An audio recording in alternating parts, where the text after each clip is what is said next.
আসসালামু আলাইকুম। আজ বুধবার ২৬শে আগস্ট ২০২৬। স্বাগত প্রবাসীর সিটি সৌদি বুলেটিনে। সাথে আছি আমি মোহাম্মদ তুহিন হোসেন। শুরুতেই থাকছে শিরোনাম। সৌদিতে প্রকাশ্যে এক নারীকে যৌন হেনস্থা, ভিডিও ভাইরালের পর যুবক গ্রেপ্তার। আন্তর্জাতিক ফ্লাইটে বিশাল ছাড়ের ঘোষণা সৌদিয়ার, অর্ধেক ভাড়ায় মিলছে বিমান টিকিট। সৌদিতে নিজের মাকেই গুলি করে হত্যা, আদালতের নির্দেশে ছেলের মৃত্যুদণ্ড কার্যকর। মক্কা চুক্তিতে বাংলাদেশকে চায় সৌদি আরব, ইতিবাচকভাবে পর্যালোচনা করছে ঢাকা। আকাশ থেকে আছড়ে পড়ল জ্বলন্ত বিমান, অলৌকিকভাবে প্রাণে রক্ষা পেলেন পাইলট। দর্শক দেখছিলেন শিরোনাম, এবারে পুরো খবর। প্রথমবারের মতো প্রবাসীর সিটিতে শুরু হলো কমার্শিয়াল শপ বরাদ্দ। আপনার ব্যবসাকে দিন একটি আধুনিক ও সম্ভাবনাময় ঠিকানা। একই সঙ্গে নিশ্চিত করুন ভবিষ্যতে লাভজনক বিনিয়োগ। সীমিত সংখ্যক কমার্শিয়াল স্পেস এখন বুকিং চলছে। স্ক্রিনে প্রদর্শিত নাম্বারে আজই যোগাযোগ করুন এবং আপনার পছন্দের শপটি বুকিং নিশ্চিত করুন। স্পেস সীমিত, তাই দেরি নয়, আজই বুকিং করুন। প্রবাসীর সিটি, আপনার ব্যবসা ও বিনিয়োগের স্মার্ট সমাধান। সৌদি আরবের রিয়াদে এক নারীকে প্রকাশ্যে যৌন হয়রানি এবং এক পরিচ্ছন্নতা কর্মীর উপর হামলার জেরে এক যুবককে গ্রেপ্তার করেছে পুলিশ। সুপারমার্কেটের ভেতর ওই যুবকের অমানবিক আচরণের ভিডিও ইন্টারনেটে ছড়িয়ে পড়লে সাধারণ মানুষ ক্ষোভে ফেটে পড়েন এবং কঠোর শাস্তির দাবি জানান। প্রাথমিক তদন্তে অভিযুক্ত যুবক মনস্তাত্ত্বিক সমস্যায় ভুগছেন বলে জানা গেলেও তার বিরুদ্ধে প্রয়োজনীয় আইনি ব্যবস্থা গ্রহণ করেছে প্রশাসন। সৌদি আরবের নারীকে প্রকাশ্যে যৌন হয়রানির ঘটনায় সামাজিক যোগাযোগ মাধ্যমে ছড়িয়ে পড়া ভিডিওর জেরে এক যুবককে গ্রেপ্তার করেছে রিয়াদ পুলিশ। ভিডিওটিতে ওই যুবককে এক নারীকে উত্ত্যক্ত করতে এবং আরেক নিরীহ কর্মীর উপর হামলা চালাতে দেখা যায়। ঘটনাটি প্রকাশ্যে আসার পর ব্যাপক সমালোচনার সৃষ্টি হয়, যার পরিপ্রেক্ষিতে মঙ্গলবার অভিযুক্তকে আটক করে আইনশৃঙ্খলা রক্ষাকারী বাহিনী। ভাইরাল হওয়া ওই ভিডিওতে দেখা যায় সুপারমার্কেট সদৃশ একটি দোকানে ওই যুবক নিজের হাতে থাকা মোবাইল ফোনে ভিডিও ধারণ করছেন। এরপর তিনি আচমকায় সেখানে পরিষ্কার পরিচ্ছন্নতার কাজে রত এক ব্যক্তির গায়ে তরল জাতীয় কিছু ঢেলে দেন এবং তাকে নিয়ে উপহাস করেন। এর পাশাপাশি তিনি এক নারীকেও হেনস্থা করেন। অমানবিক এই আচরণের ভিডিওটি ইন্টারনেটে ছড়িয়ে পড়লে সাধারণ মানুষ ক্ষোভে ফেটে পড়েন এবং অভিযুক্তের কঠোর শাস্তির দাবি জানান। এই ঘটনার পর মঙ্গলবার সৌদি আরবের জননিরাপত্তা বিভাগ তাদের অফিসিয়াল অ্যাকাউন্টে এক বিবৃতিতে ওই যুবককে গ্রেপ্তারের বিষয়টি নিশ্চিত করেছে। বিবৃতিতে রিয়াদ পুলিশ জানায়, প্রাথমিক তদন্তে অভিযুক্ত যুবক মনস্তাত্ত্বিক সমস্যায় ভুগছেন বলে জানা গেছে, তবে তার বিরুদ্ধে ইতিমধ্যে প্রয়োজনীয় আইনি ও বিধিবদ্ধ ব্যবস্থা গ্রহণ করা হয়েছে। আপনার স্বপ্নগুলো আকাশ ছবি প্রবাসী হেলিকপ্টারের মাধ্যমে। বিয়ে, জন্মদিন অথবা যে কোনো বিশেষ প্রয়োজনে হেলিকপ্টার ভাড়া করতে যোগাযোগ করুন স্ক্রিনে দেয়া নাম্বারে। প্রবাসীর হেলিকপ্টার, নিরাপদ ও সাশ্রয়ী বাহনের বিশ্বস্ত নাম। আন্তর্জাতিক রুটের ফ্লাইটে যাত্রীদের জন্য ৫০% পর্যন্ত বিশাল ছাড়ের ঘোষণা দিয়েছে সৌদি আরবের জাতীয় পতাকাবাহী বিমান সংস্থা সৌদিয়া। আগামী ৩ সেপ্টেম্বর পর্যন্ত টিকিট কেটে চলতি বছরের ১ সেপ্টেম্বর থেকে ১০ ডিসেম্বর পর্যন্ত এই অফারের আওতায় ভ্রমণ করা যাবে। এর পাশাপাশি নির্দিষ্ট শর্ত পূরণকারী যাত্রীরা সৌদি আরবের ৯৬ ঘন্টার ইলেকট্রনিক স্টপ ওভার ভিসা সুবিধাও নিতে পারবেন, যার মাধ্যমে ট্রানজিট সময়ে ওমরা পালন করা সম্ভব হবে। আন্তর্জাতিক রুটের ফ্লাইটে ৫০% পর্যন্ত ছাড়ের ঘোষণা দিয়েছে সৌদি আরবের জাতীয় পতাকাবাহী বিমান সংস্থা সৌদিয়া। ইকোনমি ও বিজনেস উভয় শ্রেণীর যোগ্য আন্তর্জাতিক ফ্লাইটে ভ্রমণের ক্ষেত্রে যাত্রীরা এই বিশেষ সুবিধা পাবেন। গত ২০ আগস্ট থেকে শুরু হওয়া এই অফারের আওতায় টিকিট কাটার সুযোগ থাকবে আগামী ৩ সেপ্টেম্বর পর্যন্ত। সংস্থাটির পক্ষ থেকে জানানো হয়েছে, এই অফারে কেনা টিকিটে চলতি বছরের ১ সেপ্টেম্বর থেকে ১০ ডিসেম্বর পর্যন্ত ভ্রমণ করা যাবে। ওয়ান ওয়ে এবং রিটার্ন উভয় ধরনের আন্তর্জাতিক যাত্রাতেই এই ছাড় কার্যকর হবে। বিশেষ এই সুবিধা পেতে যাত্রীদের আলাদা কোনো প্রোমো কোড ব্যবহার করতে হবে না। সৌদিয়ার অফিসিয়াল বুকিং প্ল্যাটফর্মগুলোতে স্বয়ংক্রিয়ভাবে নির্ধারিত ছাড়ের টিকিট পাওয়া যাবে, তবে আসন সংখ্যা, গন্তব্য এবং ভ্রমণের তারিখ ভেদে টিকিটের মূল্য ও ছাড়ের পরিমাপে কিছুটা তারতম্য হতে পারে। বিমান ভাড়ার পাশাপাশি নিজেদের লয়্যালটি প্রোগ্রাম আল ফুরসানের সদস্যদের জন্য ১০০% বোনাস টায়ার ক্রেডিট দেওয়ারও ঘোষণা দিয়েছে সংস্থাটি। এছাড়া উপযুক্ত শর্ত পূরণকারী যাত্রীরা সৌদি আরবের ৯৬ ঘন্টার ইলেকট্রনিক স্টপ ওভার ভিসা সুবিধাও নিতে পারবেন, যার মাধ্যমে ট্রানজিট সময়ে দেশটিতে ঘোরাঘুরি কিংবা ওমরা পালন করা সম্ভব হবে। প্রবাসে কষ্টে অর্জিত অর্থ বিনিয়োগ করে প্রতারিত হওয়ার দিন শেষ। এবার বিনিয়োগ করুন সম্ভাবনাময় ও শরিয়াসম্মত ব্যবসায়। প্রবাসীর সিটির শেয়ার কিনে আপনিও হয়ে উঠুন আমাদের অগ্রযাত্রার একজন গর্বিত অংশীদার। প্রকল্পের অগ্রগতি ও ব্যবসায়িক সাফল্যের ভিত্তিতে রয়েছে ২ থেকে ৩ গুণেরও বেশি হালাল মুনাফা। প্রবাসীর সিটির শেয়ার কিনে গড়ে তুলুন সমৃদ্ধ ভবিষ্যৎ। প্রবাসীর সিটি, প্রবাসীদের স্বপ্নের ঠিকানা।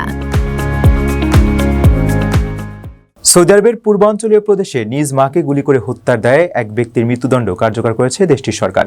নাসের বিন ঈদ নামের ওই ব্যক্তি তার মাকে নির্মমভাবে হত্যার পর নিরাপত্তা বাহিনীর হাতে গ্রেপ্তার হন এবং আইনি প্রক্রিয়ায় অভিযোগ প্রমাণিত হয় তাকে এই সর্বোচ্চ শাস্তি দেওয়া হয়। অন্যের জীবন নিরাপত্তা বিঘ্নিত করলে কাউকে বিন্দুমাত্র ছাড় দেওয়া হবে না বলে কড়া হুঁশিয়ারি দিয়েছে স্বরাষ্ট্র মন্ত্রণালয়। সৌদি আরবের পূর্বাঞ্চলীয় প্রদেশে নিজের মাকে গুলি করে হত্যার দায়ে এক ব্যক্তির মৃত্যুদণ্ড কার্যকর করা হয়েছে। দেশটির স্বরাষ্ট্র মন্ত্রণালয় এক বিবৃতিতে এই দণ্ড কার্যকরের কথা আনুষ্ঠানিকভাবে জানায়। দণ্ডপ্রাপ্ত ওই ব্যক্তির নাম নাসের বিন ঈদ বিন আওয়াদ আল মুদাইবিরি। তিনি সৌদি আরবেরই নাগরিক। স্বরাষ্ট্র মন্ত্রণালয়ের তথ্য মতে নাসের তার মা ফাতেমা বিনতে সালাকে নির্মমভাবে গুলি করে হত্যা করেন। মর্মান্তিক এই ঘটনার পরপরই নিরাপত্তা বাহিনী তাকে গ্রেপ্তার করে। নিবিড় তদন্ত শেষে তার বিরুদ্ধে আদালতে হত্যার আনুষ্ঠানিক অভিযোগ গঠন করা হয়। উপযুক্ত আদালতে বিচারিক প্রক্রিয়া চলাকালে তার বিরুদ্ধে আনা অভিযোগ সন্দেহাতীতভাবে প্রমাণিত হয়। আদালত এই অপরাধের ভয়াবহতা এবং নিজ জন্মদাত্রী মাকে হত্যার বিষয়টি গভীরভাবে বিবেচনায় নিয়ে নাসেরকে মৃত্যুদণ্ডের আদেশ দেন। এরপর আইনি প্রক্রিয়ার সব ধাপ পেরিয়ে সুপ্রিম কোর্টেও এই রায় বহাল থাকে। সর্বশেষ রাজকীয় আদেশের মাধ্যমে ইসলামী শরিয়া আইন অনুযায়ী গত শনিবার তার মৃত্যুদণ্ড কার্যকর করা হয়। এই ঘটনার পর সৌদি আরবের স্বরাষ্ট্র মন্ত্রণালয় দেশের নিরাপত্তা ও ন্যায় বিচার প্রতিষ্ঠার ক্ষেত্রে তাদের কঠোর অবস্থানের কথা পুনর্ব্যক্ত করেছে। বিবৃতিতে বলা হয়, যারা অন্যের জীবনের নিরাপত্তা বিঘ্নিত করবে তাদের বিরুদ্ধে ইসলামী আইন কঠোরভাবে প্রয়োগ করা হবে। এমন জঘন্য অপরাধের চিন্তাভাবনা যারা করছেন তাদের জন্য এই শাস্তি একটি কড়া সতর্কবার্তা। প্রবাসীর সিটিতে চলছে বহুল আলোচিত ফ্রি ফ্ল্যাট অফার, অর্থাৎ আপনি যে টাকা দিয়ে এখন ফ্ল্যাট কিনবেন 5 বছর পর সেই সম্পূর্ণ টাকা ফেরত পাবেন, আর সেই সাথে পাচ্ছেন একটি ফ্ল্যাট একদম ফ্রি। অফারটি সীমিত সময়ের জন্য, তাই দ্রুত যোগাযোগ করুন স্ক্রিনে দেওয়া নম্বরে। সৌদি আরব, তুরস্ক ও পাকিস্তানের মধ্যে স্বাক্ষরিত মক্কা চুক্তিতে বাংলাদেশকে যোগ দেওয়ার প্রস্তাব দিয়েছে রিয়াদ। মধ্যপ্রাচ্যের ইসলামী দেশগুলোর মধ্যে নিরাপত্তা কাঠামো তৈরিতে এই চুক্তিতে বাংলাদেশের অংশগ্রহণ নিয়ে ইতিবাচক আলোচনা চলছে বলে জানিয়েছে ঢাকার একটি কূটনৈতিক সূত্র। বিশ্লেষকদের মতে এই চুক্তিতে যোগ দিলে তা বাংলাদেশের দীর্ঘদিনের ভারসাম্যপূর্ণ পররাষ্ট্রনীতির জন্য এক নতুন মাত্রা যোগ করতে পারে। সৌদি আরব, তুরস্ক ও পাকিস্তানের মধ্যে স্বাক্ষরিত মক্কা চুক্তিতে বাংলাদেশকে যোগ দেওয়ার প্রস্তাব দিয়েছে সৌদি আরব। বাংলাদেশ পররাষ্ট্র মন্ত্রণালয়ের একটি সূত্রের বরাতে রয়টার্স এ তথ্য জানিয়েছে। প্রতিবেদনে জানানো হয়, চুক্তিতে বাংলাদেশকে যুক্ত করার সম্ভাবনা নিয়ে আলোচনা চলছে। পররাষ্ট্র মন্ত্রণালয়ের ওই সূত্র পরিচয় প্রকাশ না করার শর্তে জানিয়েছে, সৌদি আরব ইতিমধ্যে ঢাকাকে চুক্তিতে যোগ দেওয়ার আমন্ত্রণ জানিয়েছে। তবে কখন এই আমন্ত্রণ দেওয়া হয়েছে সে বিষয়ে সূত্রটি কিছু জানায়নি। এর আগে সোমবার সাংবাদিকদের সঙ্গে আলাপকালে পররাষ্ট্র প্রতিমন্ত্রী হুমায়ুন কবিরও বাংলাদেশকে মক্কা চুক্তিতে যুক্ত করার সম্ভাবনাকে ইতিবাচকভাবে দেখার কথা জানিয়েছিলেন। তিনি বলেন, মধ্যপ্রাচ্যের ইসলামী দেশগুলোর মধ্যে কোনো নিরাপত্তা কাঠামো তৈরি হলে সেখানে বাংলাদেশের অংশগ্রহণ বিবেচনা করা অস্বাভাবিক নয়। বাংলাদেশের নেতৃত্ব, বিশেষ করে প্রধানমন্ত্রী তারেক রহমানকে এতে অংশ নেওয়ার আমন্ত্রণ জানানো হয়েছে বলেও জানান তিনি। তুরস্ক, সৌদি আরব ও পাকিস্তান তিনটি মুসলিম সংখ্যাগরিষ্ঠ দেশ। চুক্তিটি ভবিষ্যতে আরও দেশের জন্য উন্মুক্ত হতে পারে বলে তুরস্ক জানিয়েছে। বাংলাদেশ এই চুক্তিতে যোগ দিলে তা দেশের দীর্ঘদিনের ভারসাম্যপূর্ণ পররাষ্ট্রনীতির জন্য গুরুত্বপূর্ণ পরীক্ষা হয়ে উঠতে পারে বলে বিশ্লেষকরা মনে করছেন। বিশেষ করে চুক্তিতে পাকিস্তানের অংশগ্রহণের কারণে প্রতিবেশী ভারতের সঙ্গে ঢাকার সম্পর্কেও এর প্রভাব পড়তে পারে। আকাশে উড্ডয়নরত অবস্থায় একটি ছোট বিমানে হঠাৎ আগুন ধরে যাওয়ার ঘটনা ঘটেছে। পরে নিজস্ব প্যারাশুট সিস্টেমের সাহায্যে জ্বলন্ত অবস্থাতেই সেটি ধীরে ধীরে নিচে নেমে আসে। ঘটনাটি ঘটেছে ব্রাজিলে। খোলা মাঠে আছড়ে পড়ার পর বিমানটি সম্পূর্ণ ভস্মীভূত হয়ে গেলেও অলৌকিকভাবে প্রাণে বেঁচে গেছেন পাইলট। তাকে উদ্ধার করে হাসপাতালে ভর্তি করা হয়েছে। আকাশে উড্ডয়নরত অবস্থায় একটি বিমানে হঠাৎ আগুন ধরে যাওয়ার পর ভয়ঙ্কর ঘটনা ঘটেছে। তবে বিমানে থাকা নিজস্ব প্যারাশুট সিস্টেমের সাহায্যে জ্বলন্ত অবস্থাতেই বিমানটি ধীরে ধীরে নিচে নেমে আসে। মাটিতে আছড়ে পড়ার পর এটি সম্পূর্ণ ভস্মীভূত হয়ে যায়। তবে এই দুর্ঘটনা থেকে অলৌকিকভাবে বেঁচে ফিরেছেন 29 বছর বয়সী পাইলট। জানা গেছে, সিরাস SR-22 মডেলের ওই ছোট বিমানটি ব্রাজিলের পাম্পুলহা থেকে যাত্রা শুরু করেছিল। আকাশে থাকা অবস্থাতেই কোনো ত্রুটির কারণে বিমানটিতে আগুন ধরে যায়। ভিডিওতে দেখা যায়, আকাশে ধোঁয়ার কুণ্ডলী তৈরি করে একটি বিশাল লাল সাদা প্যারাশুটের সাহায্যে বিমানটি নিচে নেমে আসছে। তবে খোলা মাঠে পড়ার পরপরই সেটিতে দাউ দাউ করে আগুন জ্বলে ওঠে এবং চারপাশ কালো ধোঁয়ায় ছেয়ে যায়। উদ্ধারকারী দলের তথ্য অনুযায়ী দুর্ঘটনার খবর পেয়ে দ্রুত ঘটনাস্থলে পৌঁছান উদ্ধারকর্মীরা। বিমানের পাইলট প্রাণে বেঁচে গেলেও আগুনের ধোঁয়ায় তিনি বেশ অসুস্থ হয়ে পড়েন এবং তার শ্বাসকষ্ট দেখা দেয়। তাকে উদ্ধার করে মিনিস গেরাইস রাজ্যের রাজধানীর একটি হাসপাতালে ভর্তি করা হয় এবং বর্তমানে তিনি চিকিৎসাধীন অবস্থায় রয়েছেন। দর্শক, দেখছিলেন প্রবাসী সিটি সৌদি বুলেটিন। শেষ করার আগে শিরোনামগুলো জানিয়ে দিচ্ছি আরও একবার। সৌদিতে প্রকাশ্যে এক নারীকে যৌন হেনস্থা, ভিডিও ভাইরালের পর যুবক গ্রেপ্তার। আন্তর্জাতিক ফ্লাইটে বিশাল ছাড়ের ঘোষণা সৌদিয়ার, অর্ধেক ভাড়ায় মিলছে বিমান টিকিট। সৌদিতে নিজের মাকেই গুলি করে হত্যা, আদালতের নির্দেশে ছেলের মৃত্যুদণ্ড কার্যকর। মক্কা চুক্তিতে বাংলাদেশকে চায় সৌদি আরব, ইতিবাচকভাবে পর্যালোচনা করছে ঢাকা।